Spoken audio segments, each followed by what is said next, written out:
아쉬움을 얘기를 하죠. 지금 알고 있는 걸 그때도 알았더라면. 이명박이가 그 서명을 했잖아요. 그죠? 근데 처음 체결한 게 언제 때입니까? 다들 잘 아시죠? 그때로 돌아갔다면은 어땠을까? 근데 아무리 지금 아쉬워하고 안타까워해도 지금 알고 있는 걸 그때도 알았다면 아쉬워해도 그때로 돌아갈 수가 없잖아요. 그때를 없앨 수도 바꿀 수도 물릴 수도 없지 않습니까? 이렇게 후회하고 아쉬워하는 지금도 바로 얘기하는 순간 그때가 됩니다. 지금이 그때가 됐을 때 계속 아쉬움을 반복하지 않기 위해서 아쉽고 후회스러운 그때 지금을 비춰보자 하는 게 그때 기억, 과거가 필요한 이유죠. 근데 지금은 또 미래 어느 시점에서 봤을 땐 미래의 그때가 되잖아요. 미래 그때가 됐을 때 과거를 묻듯이 똑같이 묻게 되는 거 아닙니까? 2007년 그때 나는 어디서 무엇을 하고 있었지?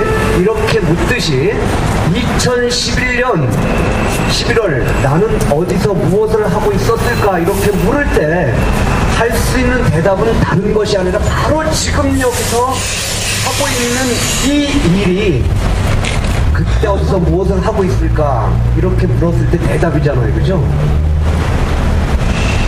10년이 지나고 나서 10년이 지나면 몇 년입니까? 2021년이 되나요 벌써? 2021년 10년 전을 묻습니다. 2011년 나는 그때 희망버스를 탔던가?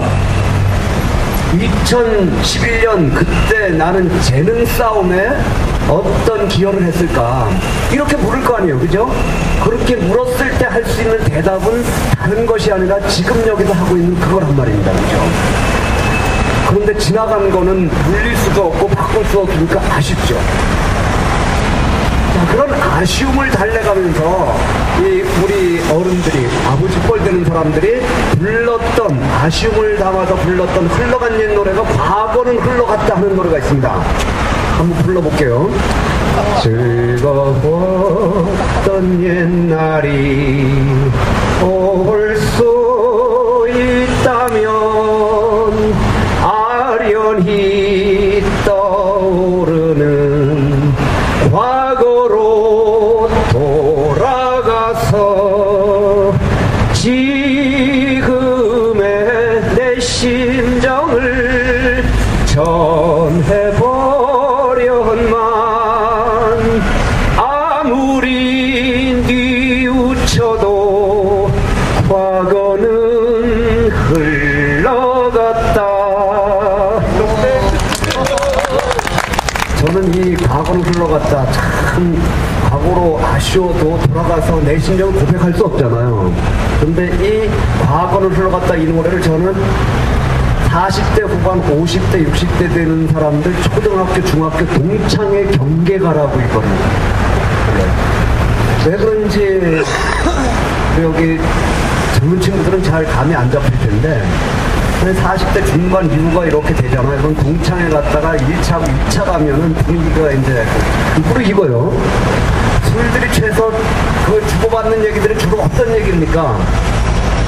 누가 누구를 좋아했더라 하는 카더라에서부터 시작해서 나중엔 결국 어떻게 돼요? 네가 나를 좋아하고 내가 너를 좋아했다 이런 얘기가 나오죠. 그러면서 몇십 년이 지난 그 시간의 흐름을 잘라내고 현재와 과거를 갖다 붙이려고 그래요. 그럼 어떻게 돼요? 문제가 생길 소지가 있어요. 분위기가 그렇게 딱 모르겠을 때 과거는 흘러갔다를 딱 보면 분위기가 싸늘해집니다. 제가 동창회를 잘 가지도 않지만 한번 그런 분위기에서 이 노래를 불렀다가 여자 동창들한테 옆구리를 몇 번이나 꼬집혔는지 몰라요. 분위기가 그렇게 잘 나가는데 무참하게 이렇게 만들 수가 있냐. 근데 지나간 과거는 참 아쉬워도 흘러간 건 아닙니다. 그죠? 흘러왔죠. 현재는 과거의 결과지 않습니까? 현재 이런 결과는 과거 속에서 시작해서 여기까지 온 거 아니에요. 계속 뭐 요즘 한미 FTA 문제가 되니까 얘기를 하면 한미 FTA가 이렇게 온 것은 그 전부터 시작해서 여기까지 온 거지. 이게 한나라당이 그냥 오로지 날치기 통과를 해갖고 이명박이 그 대신에 서명해서 문제가 지금 여기서 되는 건 아니지 않습니까? 그죠? 그럼 그런 지나간 과거를 돌이켜보면서 지금 알고 있는 걸 그때로 알았더라면 이 지금이 또 그때가 될 거기 때문에 이렇게 기억하고 과거를 돌이켜볼 필요가 있는데, 우리같이 역사를 갖고 연구를 하고 또 강의를 하면서 밥 벌어먹는 사람들한테 아주 짜증나는 노래가 있어요. 생존권을 박탈하겠다는 이런 건데, 어떤 거냐, 과거를 묻지 마세요. 역사학자들한테 과거를 묻지 말라 그러면 우리는 뭐 먹고 살려고 그래요. 그런데 우리 현대사에서 어떤 사람들이 주로 과거를 묻지 말자고 이렇게 노래를 불렀을까요? 대표적으로 해방이 되고 나서 친일파들, 그 다음에 독재정권에 붙어먹던 이런 인간들이, 그 다음에 뭐 좀 벼슬자리 좀 하려고 그러는데 과거에 캥기는 게 많고 풀리는 게 많은 사람들이 과거를 묻지 말자고 그러는 거잖아요. 그죠? 요즘 많이 또 입에 해제되는 걸로 과거는 묻지 말라 버전이 뭐냐면은 묻지마 버전 있잖아요. 닥치고 버전. 이런 얘기가 제가 유달리 좀 짜증스러워 하는 것은, 그렇게 묻지마, 닥치고 주로 뭘 묻게 됩니까? 과거를 묻게 되잖아요. 그죠? 그런데 과거를 물어야만 살아갈 수 있는 이런 사람들한테 과거를 묻지 말자고 그러는 것은 아주 가장 기본적인 생존권을 박탈하겠다는 얘기 같은 겁니다. 그래서 더 싫어요, 그런 사람은. 괜히 친일판에서 뭐 이렇게 싫은 것보다도, 근데 우리 직업하고도 관계가 되는 거죠. 자, 해방이 됐습니다. 해방이 되고 나서 9월 7일 메가더 이름으로 조선전역에 뿌려진 통보 제1호를 보면은, 본관의 지휘하에 있는 승리에 빛나는 군대는 금이북이 상팔도 이남의 조선 영토를 점령했다. 점령군에 대한 모든 반항행위는 용서 없이 엄벌에 처할 것이다. 군정기관에 있어서는 영어를 모든 목적에 사용하는 공용으로 한다. 9월 7일 육군총사령관 육군대장 더글라스 메가더, 그 자료를 가지고 분석을 하고 검토를 해보니까 미국이 점령군이다 하는 게 아니라, 자기들이 점령했다는 걸 밝히고 이 땅을 점령해서 점령 정책을 폈던 거 아닙니까? 그런데 1989년 전교조가 출범할 때 전교조 교사들이 좌경의식화 교육을 한다 그러면서 탄압의 근거로 삼았던 것 중에 하나가 바로 미국을 점령군이라고 가르쳤다는 게 좌경의식화 사례였어요. 그런 논리라면은 우리 현대사의 최초의 좌경의식화 사범은 누가 돼야 돼요? 메가더가 돼야 될 거 아닙니까? 그런데 이렇게 몰아갔던 것은 그게 먹힐 수 있다고 생각하니까 몰아간 거 아니에요, 그죠? 그 먹힐 수 있다고 생각하는 것을 모른다는 얘기 아닙니까? 이런 과거를 모르게 만들었던 거예요. 과거를 제대로 묻지 못하게 만들었던 것이 우리 현대사이기도 했습니다. 또 하나 이제 좌경의식화 교육의 사례가 뭐였었냐면은, 해방가, 우리 아는 분들 계실 거예요. 원래는 독립행진곡이었었는데 이런 노래죠. 어둡고 괴로워라 밤이 길더니 상천리 강산에 먼동이 튼다. 70년대 80년대 힘차게 불렀는데, 이 노래를 전교조 교사들이 가르쳤다고 좌경의식화라고 이제 몰아붙였어요. 근데 알고 봤더니 이 노래는 원래 이름이 독립행진곡인데다가 이 첫 구절, 제가 부른 첫 구절은 일본의 만주 군과에서 곡을 따온 거고, 이것을 작곡한 김성태는 이 한가닥 11 음악 활동에 앞장섰던 사람이에요. 그리고 이 노래 어디에서 좌경의식적인 게 없잖아요. 해방공원에 사실 이건 우익 쪽에서 많이 불렀던 노래예요. 그러니까 우리가 모르고 불러서 이거를 운동가를 불렀는데, 무식한 것은 마찬가지인데 더 나쁜 놈들은 이게 지네 노래인 줄도 모르고 그거를 좌경의식화라고 탄압했던 놈들이 더 나쁜 놈들이죠. 해방이 되면서 이제 가장 중요한 과제가 뭡니까? 친일파를 처단하고 식민지 질서를 깨끗이 청소하고 노동자, 농민들이 그 중요한 생산수단을 소유하는 것, 이게 핵심이었어요. 그러니까 일제시대에 이제 그 피땀으로 재산을 늘려줬잖아요. 그런 전체 재산, 전체 한 80% 되는데 일본 놈들이 망하고 도망을 쳤습니다. 그 재산을 어떻게 해야 될 거 아니에요?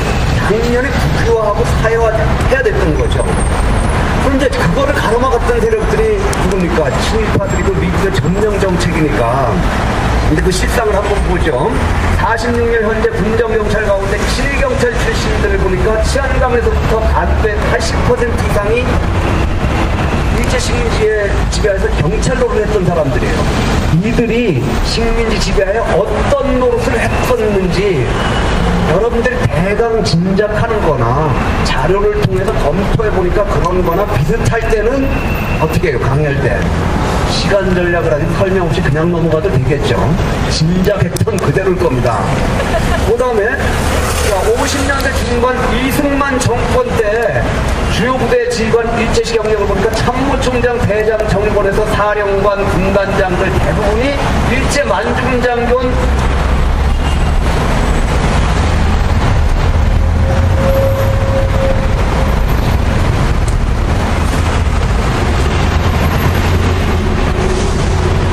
일본군 하사관은 일본군 장교 출신들입니다.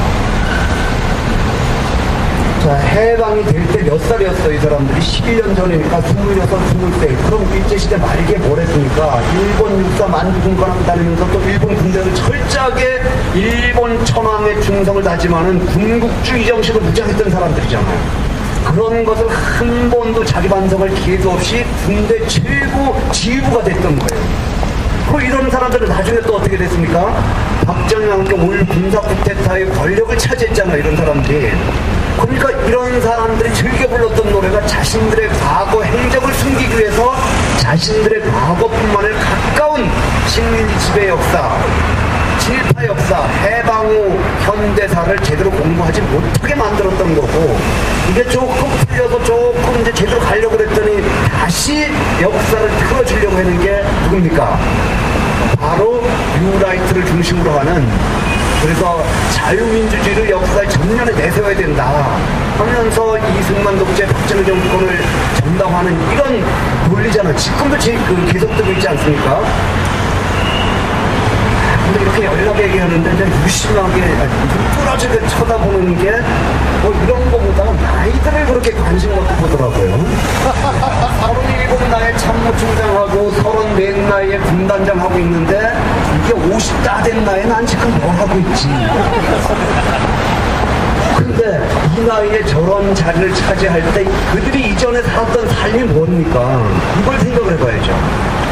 그리고 이런 사람들은 나중에 다 해고록 자서전들 하나 자기가 쓴 사람들 별로 없죠. 다 대리작가들 시켜갖고 그 큼직큼직한 자서전을 냈어요. 그런데 비해서 우리가 우리 역사를 못 쓸 게 어디 있습니까?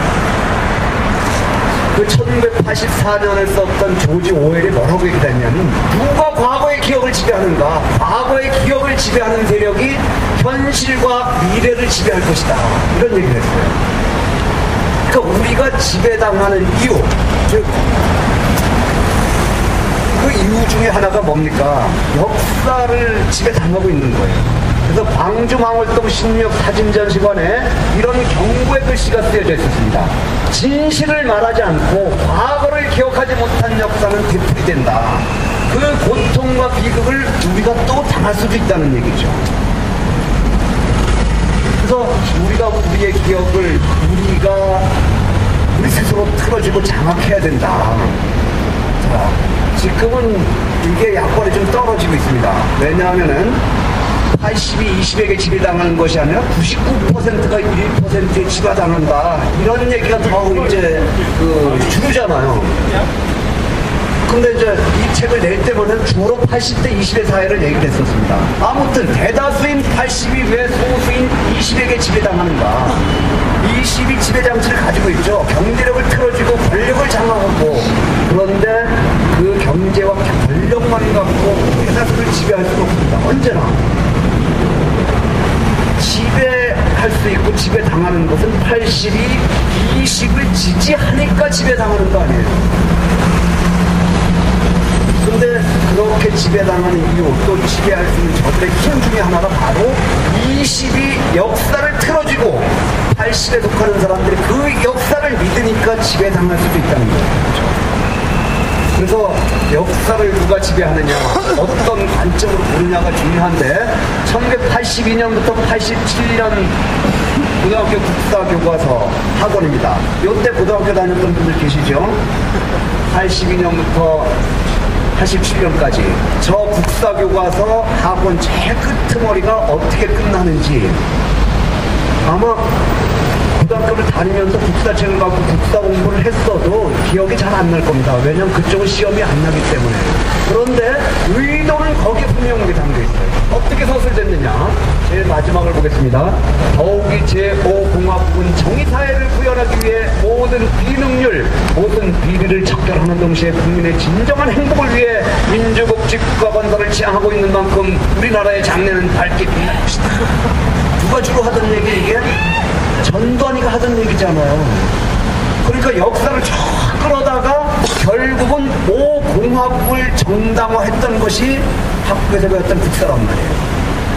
그런데 국사, 국어, 국민윤리는 국정이었습니다. 그게 말이 바뀌어서 제1종인데 제1종 교과서는 교과서가 단 한 권밖에 없어요. 그거로 가르치지 않으면 교육법에 위반되는 겁니다. 그런 국사, 국어, 국민윤리가 국정이 돼서 교육이 시작된 것이 언제는 1974년부터였어요. 교련도 포함이돼요. 그런데 이 국자 들어가는 과목들을 우리는 그때 뭐라고 불렀었냐면 국자돌림 삼형제라고 불렀어요. 국어, 국사, 국민윤리를 끌어다가 국가중심주의적인 교육을 했단 말이에요. 근데 그 교육의 의도와 목표가 뭔가? 자료를 다 수집하고 정리하고 분석한 결과가 아니라 73년, 74년 문교부의 교육 목표가 뭐냐면은 유신과 수행에 앞장서는 성실하고 능력 있는 한국인을 육성한다는 거였어요. 그런 한국인을 육성하는데 아주 적합한 과목이 국어, 국사, 국민윤리. 그리고 또 그런, 우리는 이제 그때는 이미 고등학교는 안 다녔었지만 그거를 갖고 또 공부한다고 해서 유신과 수행에 충실한 사람이 되는 것만은 아니더라고요. 그런데 이제 그 역사를 국자로 이런 과목을 독점해서 그런 인간을 만들려는 목표가 분명히 있었지 않습니까? 그러고 이 교과서를 보면은 이 노동운동 관련된 사진들이 얼마나 많습니까? 개인이 가지고 있는 것까지 다니면 수백만, 수천만 장 될지도 모르는데 그 수많은 사진 가운데 국사교과서에 실린 단 하나의 노동자 관련된 사진이 이건 노사협의하는 사진이에요. 이 교과서를 모범 정답처럼 배웠던 학생이 나중에 이제 노동자가 됐어요. 노동조합 활동을 하는데 빡세게 대가리 갖고 싸울 때가 있잖아요. 싸워야 될 때가 있지 않습니까? 그죠? 근데 싸우려고 그러면은, 저 국사 교과서에 있는 것처럼 노사의 허리 금속, 선도선 이렇게 타협하면서 양보하면서 해지 왜 이렇게 싸우려고 하느냐. 이런 생각을 가질 수가 있잖아요. 이 한 장에 영향을 받았다면은. 의도가 그런 거 아니겠습니까? 그래서 어떤 관점을 가지고 역사 현실을 볼 것인가. 여기 나온 분들은 아마 뼛속 깊숙이까지 이해하고 있을 사회과학 공부하고 역사 공부하고 철학 공부할 때 참 주발이 뭡니까? 존재가 의식을 규정한다. 저는 존재가 의식을 규정한다는 이런 인식을 너무 과잉의식했던 것 같아요. 그러다 보니까 이제 살아가는 꼴이 이런 것 같은데, 어디 뭐 이렇게 좀 좋은 자리 가면은 그 자리에 따라서 내 의식이 꼭 쫓아갈 것 같은 이런 생각이 들더라고요. 그래서 박사 학위를 받으면은 박사처럼 굴까봐 박사 논문 시험 다 통과되고 포기를 했어요. 근데 박사면서도 잘하는 사람들도 많은데 저는 그게 안 될 것 같다 싶더라고요. 그러니까 이 철학을 어떻게 인식하느냐에 따라 삶이 왔다 갔다 하는데, 그래도 여전히 중요한 것은 존재가 의식을 규정한다, 몸 가는데 마음 간다. 이게 규정적이지 않아요? 정몽준이가 버스비가 얼마나 그랬었죠? 버스비가 70원이라고 그러는 거를 사람들이 막 욕을 하는데 나는 그 말 자체가 욕먹을 거라고는 생각이 안 들어요. 저한테 담배값이 얼마냐고 물어보면 저 담배값 모르거든요. 이게 70년 됐으면 간첩 용의자였습니다. 저 같은 경우는. 담배값도 모르는 사람들. 그 다음에 요즘 젊은 부부들은 남자들도 뭐 그 이마트 같은 데 가서 두부도 사고 콩나물도 사서 잘 알더만 그런데 아는 것 같은데 또 몰라요. 왜냐하면은 내가 돈을 내는 게 아니라 카드가 다 계산해잖아요. 그거 잘 몰라요. 그럼 정몽준 욕하듯이 욕을 할 겁니까? 그 다음에 제가 환등기를 짊어지고 수련회 강의를 갔다가 이제 예전에 술 먹을 때 새벽까지 술 퍼먹고 내려오다 보면은 배낭 짊어지고 오핏이 여기 졌잖아요. 그것도 간첩 용의자잖아요. 근데 문제는 70원이라고 얘기하는 게 문제가 아니라 버스비도 모르는 사람은 버스를 잘 안 타고 다닌다는 거 아니에요. 그런 사람들이 정치를 했을 때 누구의 이익을 대변하는 정치를 할 것인가 이렇게 가야 되는 거 아니에요. 그죠? 버스비 70원 모른다고 욕하다가 보면은 거기서 끝나고 말죠. 그죠? 노동조합 활동을 하는데 가장 기본적인 자주성, 민주성 이렇게 얘기를 하잖아요. 그죠? 자주성이라는 게 뭡니까? 권력과 자본의 독립적이고 자주적인 거잖아요. 근데 김대중 정권도 노무현 정권도 그게 노동자 권력이었어요? 아니면은 그런 권력에 대해서도 자주적이어야 될 거 아닙니까?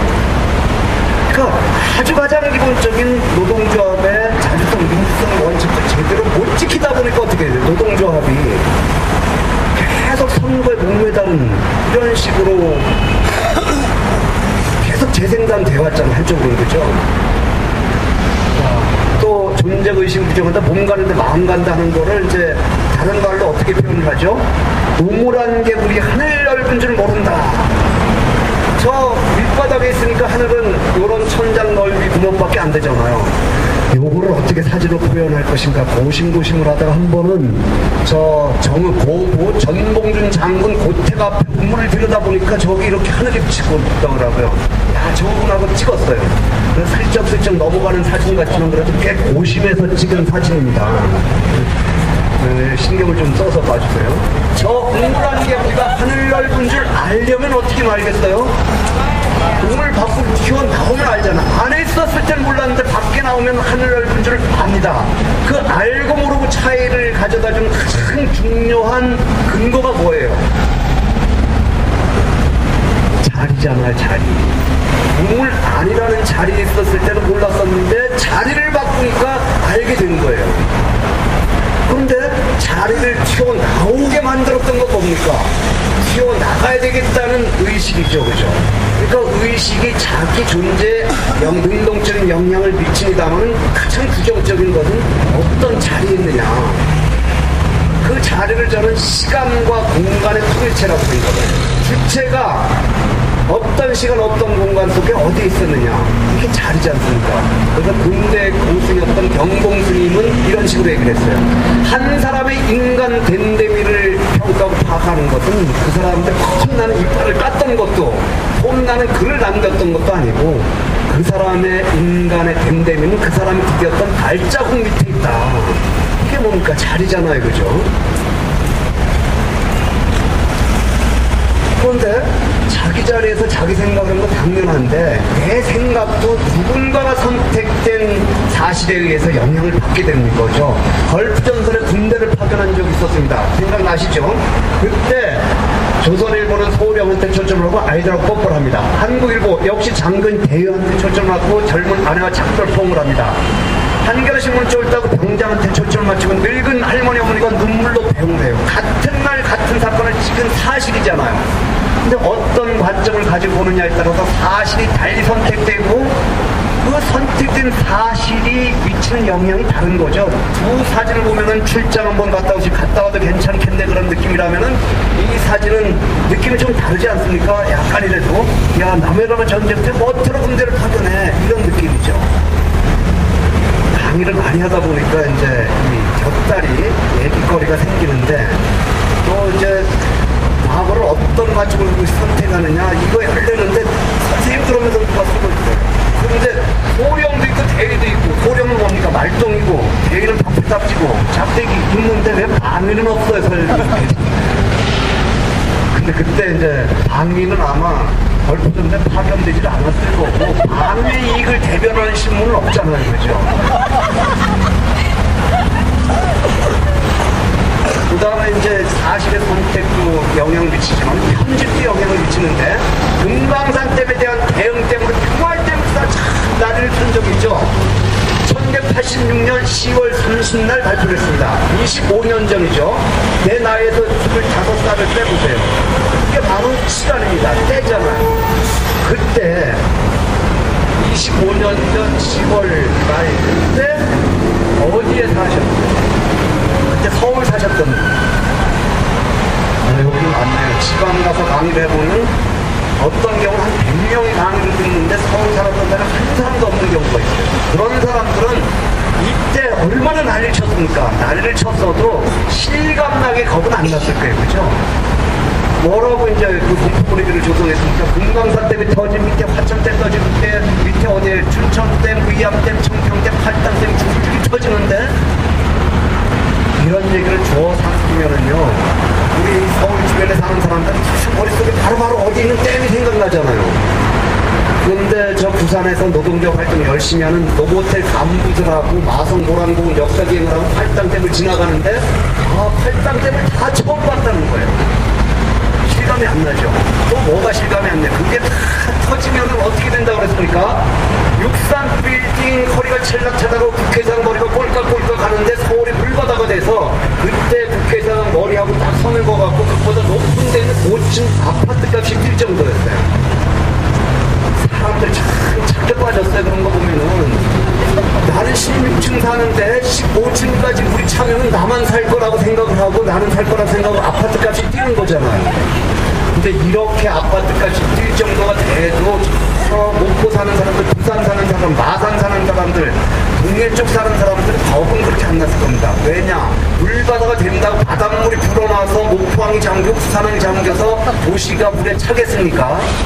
그러니까 어떤 자리에 있느냐에 따라서도 공포가 좀 다른 거죠. 이것도 자리 문제예요. 그 사건을 93년에 감사원에서 감사를 했습니다. 그 결과를 발표했어요. 제목만 보면 국민모금 10전원 합병 수공역 KBS 8표 과장, 수공과장 야견논봉쇄, 수공과장 정권 안보이용. 그렇게 난리를 폈던 것이 다 전두환 정권이 그것을 이용해서 정권을 유지하기 위한 사기극 정치적 쇼였다는 거잖아요.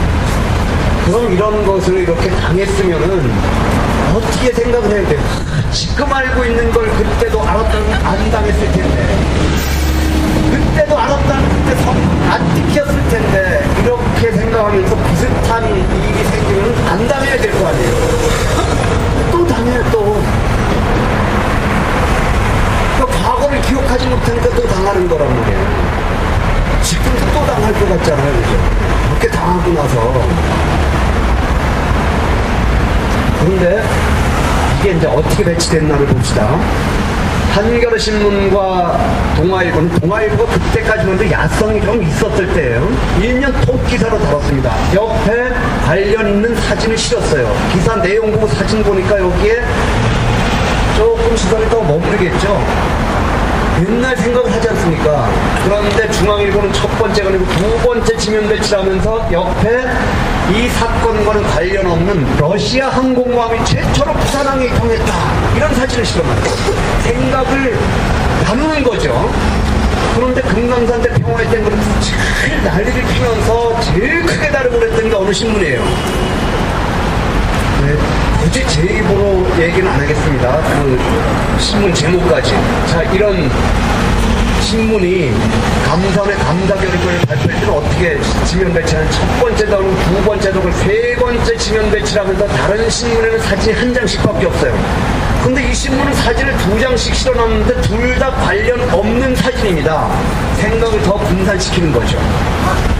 그러니까 이런 신문을 5년이고 10년이고 계속 들었다 놓기만 해도 어떻게 돼요? 그렇게 5년 10년 보게 된 계기도 뭡니까? 자전거 공짜로 준다 그러니까 자전거 공짜 타다가 자전거를 다 낡았는데 미안하니까 못 끊죠. 사정사정해서 묶어줄 준다 그래서 1년 받아보고는 공짜로 받는다 어떻게 묶냐 하고 또 받아봅니다. 바쁘니까 다 보지도 못해요. 쭉 훑어보고 놓고 이렇게 5년 10년이 계속 된다면 어떻게 되겠어요? 알게 모르게 이렇게 편집된 식으로 세상을 보게 되는 거죠. 그러니까 자기 존재 맞는 자기 생각을 못하고 누군가의 생각에 영향을 받을 수 있다는 거죠. 그러니까 내 생각이 내 생각인가? 자기 생각부터 의심을 해볼 필요가 있다. 특히 노동자들은. 그럴 때 이제 껍질만한 알맹이까지 따져보는 게 필요하죠.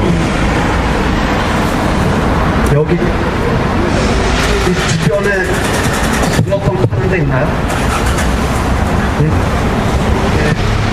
날씨 쌀쌀한데 또 먹으면서 방해를 하면 진짜 실감 나는데 이거 무슨 얘기 하려고 이거 비치는지 아마 벌써 짐작하시겠죠, 그죠? 말이 붕어빵이지만 붕어빵 안에 들어있는 것은 뭡니까? 네, 생긴 게 붕어처럼 생기고 말이 붕어빵이지만 붕어빵 안에 들어있는 것은 붕어가 아니다. 껍질만 갖고 판단할 것이 아니라 알맹이까지 뜯어볼 필요가 있다 하는 거예요. 현상 속에 담겨있는 본질을 따져볼 필요가 있는데 저 붕어빵은 재료 말고 무슨 도구로 찍어냈습니까? 붕어빵 틀로 찍어냈잖아요. 그래서 우리가 교육의 병폐로 얘기했을 때 어떻게 인간을 붕어빵 틀로 찍어낸 것처럼 똑같은 인간을 만들려고 그러느냐, 그 다양성, 개성과 창의성을 살려야 된다 할 때 붕어빵 얘기를 많이 들잖아요, 그죠? 그런데 붕어빵 틀로 찍어냈다고 다 붕어빵일까요? 제가 IMF 국제금융 상황 이후 전국을 돌아다니면서 이 붕어빵 얘기를 하면서 잘리고 먹고 살기 힘들면 붕어빵 틀 하나 사가지고 안에다 붕어 넣고 붕어 튀김 만들어서 포장마차를 해봐라 이러고 돌아다녔어요. 근데 아시는 분들 대부분 아시겠지만 2003년 말 간암 진단 받고 이제 그 수차례 항암 입원 치료하고 또 간은 안 좋아졌는데 이미 바로 전이가 됐다고 그러더라고요. 아, 그때 진짜 망연하더라고요. 그래서 한 3년 꼭 쉬었어요. 그러고 다시 돌아다니면서 강의를 시작했는데 강의를 하는데 누가 선생님 세상에 이런 일이라는 프로그램을 보셨냐고 묻더라고요. 그 프로그램이 있는 줄은 알았는데 보지 못했어요. 왜냐면 우리 집에 텔레비가 없기 때문에. 뭐냐 그랬더니 세상에 이런 일이에 누가 붕어빵 틀을 가지고 붕어 튀김을 만들어 포장마차 하는데 얼마나 잘 되는지 세상에 이런 일이 날 정도였다고 그래요. 아마 선생님 강의를 듣고 그거 써먹은 것 같다. 알아봐 줄까? 뭐 그러더라고요. 됐다고. 아마 그럴 가능성이 많습니다. 그럴 때는 붕어빵 틀로 찍어냈지만은 붕어빵이 아니라 붕어튀김이고 붕어튀김 안에는 붕어가 들어있을잖아요. 그렇죠? 고정된 관념의 틀, 생각의 틀을 깰 필요가 있겠다 싶습니다. 그럼 국화빵 얘기 똑같은 거 아니겠습니까? 국화빵 안에는 그럼 국화가 들어있습니까? 없습니까? 네, 국화 문양이 있어서 국화빵이고 국화빵 안에는 국화가 안 들어있다잖아요. 그죠? 근데 강의를 내려가다가 이제 정읍을 갈 일이 있었는데 마침 그때 고속버스 안에서 정읍 산해면이라는 그런 면에 이제 야산을 하나를 나무 잔목을 싹 베버리고 거기에 구절초를 심었는데 가을에 구절초 한창일 때 얼마나 이게 좋은지 전국에서 꼭 구경하는 사람들이 몰려들고 사진작가들이 몰려들어서 택시가 들어갈 틈이 없을 정도라는 거예요. 그런 걸 보도를 하면서 그 구절초를 가지고 그 국화죽을 담그고 국화차를 다리고 또 구절초로 화전도 붙여놓더라고요. 그러니까 구절초뿐만 아니라 그 가을 국화들 향기 좋은 거 많잖아요. 이런 거를 국화빵 구울 때 넣고 구울 수도 있지 않겠습니까? 이건 아직 안 써먹었어요. 혹시 그래갖고 먹을만하고 향기 좋은 이것도 써먹을만 할 겁니다. 그렇게 해서 구워낸다면 국화빵 안에 국화가 들어있을 수도 있지 않습니까? 그죠? 현상 속에 담겨있는 본질이 뭐냐? 우리가 살아가는 이 사회 전체 구조는 뭔가? 자, 이러면서 이제 사실 들어봐야 되는데 알맹이도 봐야 된다. 본질도 봐야 된다. 또 하나 우리가 보는 게 전체 일부일 수도 있다는 거예요. 요거는 90년부터 96년까지 고등학교 국사교과서 상권 껍질입니다. 요때 고등학교 다녔던 분들도 이때쯤 되면 껍질이 어떤 그림이 그려져 있는지 대강 알게 돼요. 근데 그 전으로 올라가면은 1년 내내 공부를 했는데 교과서 껍질에 어떤 그림이 그려져 있는지 모르더라고요. 왜 그랬을까요? 받자마자 비료 푸대 종이로, 밀가루 푸대 종이로 겉장을 싸잖아요. 그럼 1년 내내 무슨 그림이 그려있는지 몰라요. 그 다음에 좀 발전하면 그게 뭡니까? 달력 하얀 종이로 싸요. 그 다음에 뭘 쌉니까? 비닐 종이로 싸요. 이때 정도 되면 비닐 종이로 쌀 시절이라 그 교과서 껍질에 뭐가 그려져 있는지 알게 되죠. 지금은 싸지도 않아요. 왜냐면 얼마나 껍질이 단단하고 질이 좋아갖고. 그래서 교과서 껍질 싼 것도 역사가 있습니다. 재료의 변화가 있어요. 자, 이 그림 고구려 고범벽화인데 뭐라고 설명했습니까? 후대를 확 직접 활시를 팽팽하 당기는 저 광활한 만주벌판 말달리던 고구려 청년들의 씩씩한 기상과 용맹스러움을 잘 표현한 그림이다. 이렇게 설명을 했어요. 그런데 이 고분은 만주벌판에 있는 고분이 아니라 평양에 있는 고분이거든요. 만주하고는 관계없어요. 자, 그런데 그런 고구려 청년들의 기상을 뭐라고 얘기했냐면 상무정신 그렇게 불러요. 무를 숭상하는 정신, 무 하면 떠오르는 게 뭡니까? 군대죠. 군인이죠. 그래서 이 그림을 가지고 박정희 전두환 노태우 때는 그 군사 독재 정권을 은연중에 정당화시켰습니다. 그러다가 김영삼 유구하면은 이걸 갖고 어떻게 써먹었냐면 강한 먼지벌판 다시 찾고 싶지 않느냐? 웬만큼 증거적인 생각을 갖고 있는 사람들한테도 물어보면은 고구려 고구려 만주벌판 찾고 싶다고 그래요. 그게 뭡니까? 그게 다물이에요. 다시 물르자. 이래갖고 다물단이라는 단체가 그거 다시 물르기 위해서 활동을 합니다. 근데 그것을 다시 물르기 위해서는 국가 경쟁력에 승리를 해야 되는데 이 송충이 같은 노동자들이 노동조합을 만들어서 국가 경쟁력을 약화시킨다. 그러니까 그런 인간들을 박멸해야 된다. 이게 다물민족학교에서 강의하는 내용입니다. 그거 갖고 저 거제도의 대우조선 한때는 다물단이 4,000명 정도 됐어요. 휘청청합니다. 울산 올라가려고 그러다가 그거 막다가 싸움하고 저 창원에서는 살인사건까지 일어나요. 이런 역사를 그렇게 이용을 하려고 그랬던 거죠. 그런데 이걸 가지고 상무정신 이렇게 얘기하는데 저 그림은 잘라 보여준 그림이죠. 전체 벽화 일부잖아요. 제가 이 그림을 이렇게 잘라서 보여줄 수도 있어요. 그죠? 왜 그렇게 잘라서 보여주느냐, 그게 중요합니다. 자, 옆에도 한번 조금 더 봅시다. 우리가 이렇게 잘라진 것만 보니까 씩씩생생 용맹스러운 느낌이 드는데, 그런데 이것도 생각할 필요가, 어느 나라 청년들이라고 다 씩씩생생 팽팽하기만 해요. 깊은 사색과 고뇌 속에 사유하는 이런 모습도 있을 수가 있고, 여기처럼 늦게 와서 미안한 표정일 수도 있고, 그림은 자기가 느끼는데 보면 되잖아요. 완전 술 퍼먹고 술 들깨서 주인이 후절을 하니까 말새끼도 터벅터벅 하는 것 같은 이런 느낌 있잖아요. 이걸 안 보여줬어요. 왜냐? 상무정신이 걸리니까. 그래서 전체 중에 일부를 우리가 보게 되는데 왜 그렇게 잘라서 보여주느냐, 그 밑에 깔린 의도가 무엇인가, 이걸 또 따져볼 필요가 있어요. 자, 김홍도 이제 타작도 다들 아시는 거죠. 이 김홍도의 타작도는 저 긴제만경 평야, 경기 평야, 넓은 평야지대에서 타작하는 모습일까? 그렇지 않으면 중산간 지대에서 중도지주가 타작하는 이런 광경일까? 어쨌든 이게 뭐 마름인지 지주인지 감독을 하잖아요. 정적인 그림에서 동적인 동작을 느낄 수 있지 않습니까? 자, 먼저 타작한 걸 깔고 동동으로 한 잔 홀짝홀짝 마시는데 나머지 폼은 아니잖아요. 자기가 한 잔 갖고 한데 햇빛도 좋아요. 그러니까 어떻게 해요? 장주 갖고 담배를 피다가 졸다가 쏙 빠져요. 그러니까 어떻게 되니까 다시 끌어다가 하는데 연기가 그때 보락보락 하잖아요. 들락날락하는. 여기에 정보가 담겨있는 게 아니라 지게다리가 짧잖아요. 그죠? 지게다리가 짧은데 지게질 해보신 분들, 자, 우리 이제 강원도 홍천 동양 거기 산간지대죠. 지게자리가 짧은 것은 평야지대 지게가 지대겠습니까? 산간지대 지대겠어요? 자, 평야지대는 지게다리가 길어요. 왜? 지게다리 길으면 요만큼 굴렸다가 일어나기가 편하잖아요. 그런데 저렇게 짧으면은 이렇게 앉았다가 지게 잣대기를 맞추고 큰 하면서 일어나야 돼요. 그런데 지게다리가 길으면 어떻게 됩니까? 가다가 바위에 부닥치고 경사진 논두렁, 밭두렁에 부닥치니까 힘들더라도 짧은 겁니다. 그러니까 아주 너무 평야지대가 아니라 이 중산가지 중소지주에 타작하는 모습인데 어쨌든 이쪽은 지주죠.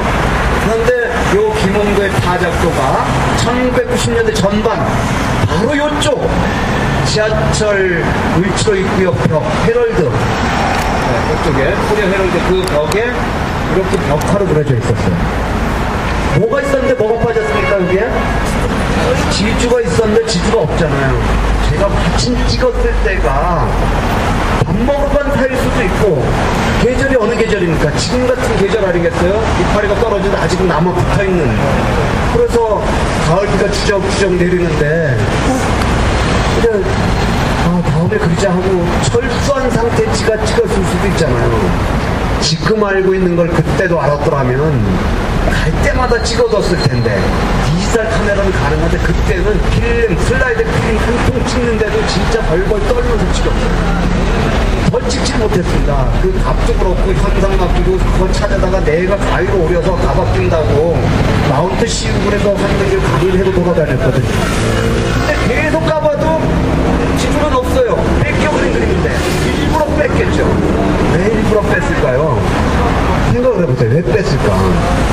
일단 그림만 놓고 보면은 열심히 일하는 농부들 그려놓고 노동은 즐거운 거야, 노동은 신성한 거야 그러면 또 있을 거고 또 한쪽으로 뺀 거는 이 택시 노동자들이 산악금 갖다 바치기도 급급한데 손님도 없고 신호등 막 걸렸는데 쳐다보니까 지주가 벌렁 넣이는데 눈에 들어온다면은 그 그림 보면서 어떤 생각이 들까요? 저 그림 대학선 맞은편 쪽에 호텔 롯데가 있고 롯데 백화점이 있습니다. 서비스 노동자들이 종일 동안 일하다가 다리가 퉁퉁 부어갖고 퇴근하려고 지하철 타러 가는데 지주가 눈에 딱 들어와요. 저 그림 보면서 열받는 사람이 있지 않겠습니까? 뭐라고 욕을 하겠어요? 예나 지금이나 놀고 처먹는 놈들 따로 있고 뼈 빠지게 일하는 사람들 따로 있고 이런 놈의 세상을 뒤집어엎던지 갈아엎던지 그런 생각을 할까봐 지주를 뺐겠죠. 그런데 이게 이제 전체적인 문화 교양 수준도 높일 필요가 있어요. 그래서 영남대 이제 박홍규 선생이 뭐라고 얘기를 했냐면